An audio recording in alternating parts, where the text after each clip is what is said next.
Bonjour, aujourd'hui nous sommes dans le chapitre 17 de Shmuel Beth. Nous l'avions vu au chapitre précédent, Achitophel est un homme influent de la cour à Jérusalem auprès de Avshalom, le fils de David. Il lui a notamment conseillé de prendre les concubines que David avait laissées à Jérusalem juste au moment de sa fuite vers le nord-est d'Eretz Israël pour traverser le Jourdain. Eh bien, dans ce chapitre, il me semble que le personnage central, c'est Achitophel, justement. Achitophel, un conseiller hors pair, nous avons vu qu'il était considéré comme un véritable oracle, quasiment les Urim Vetumim, qui éclairaient souvent les choix difficiles auxquels étaient confrontés les dirigeants d'Israël. Eh bien, dans ce chapitre, Avshalom, qui a marqué les esprits en prenant les concubines de son père, veut aller une étape plus loin et tuer son père, tuer le père. Pour cela, il convoque Achitophel une nouvelle fois pour lui demander conseil. Et celui-ci préconise une stratégie de poursuite de David qui est la suivante. Rassembler 12 000 hommes, un peu comme si il devait rassembler 1000 personnes des meilleurs soldats de chacune des tribus pour créer une forme d'unité dans la démarche contre David, partir de nuit, tuer le chef, uniquement le chef, et celui qui mènera le combat, c'est Achitophel lui-même. Toi, Avshalom, tu resteras à Jérusalem. Donc une stratégie qui peut se mettre en œuvre rapidement, où Achitophel lui-même mène l'action, c'est lui qui finalement aura la peau en quelque sorte du roi David alors qu'il était son principal conseiller,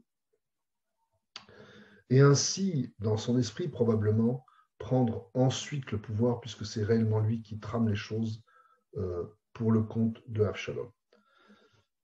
Avshalom n'est pas totalement, semble-t-il, convaincu par ce conseil d'Achitophel et pour cela convoque Hushai Arki, dont nous avions parlé, qui était en réalité envoyé par David un peu pour espionner la cour de Avshalom. C'est aussi un homme intelligent. Son conseil est diamétralement opposé à celui de Achitophel. Il faut partir de jour, rassembler le maximum de soldats. Il faut que ce soit toi, Avshalom, qui conduise la bataille directement contre ton père David. Et tout ça, ça prend du temps, ça fait beaucoup hésiter Avshalom, puisqu'il s'agit d'aller lui-même à la guerre pour tuer son propre père. Et finalement, Avshalom se laisse convaincre par la proposition de Hushai Arki. Et Achitophel comprend à cet instant que, comme Avshalom ne va pas suivre son conseil, eh bien, David sortira certainement vainqueur de la bataille qui va s'organiser. Et un peu comme un serviteur de l'État jusqu'au boutiste qui ne supporte pas la défaite, le texte nous raconte qu'il va rentrer chez lui, organiser son héritage, son testament, et se donner la mort en se pendant. Voilà une scène tragique où la jalousie, la haine peuvent conduire un homme à se tuer lui-même. Même si, comme nous l'avions dit, la motivation première de Achitophel était la vengeance contre le fait que David ait pris de façon illégale sa petite fille, Bathsheba. La poursuite de ce chapitre nous raconte comment Hushai Arki met à profit le fait qu'il est proche de la cour pour tout de suite informer David, comme c'était prévu dans le plan initial.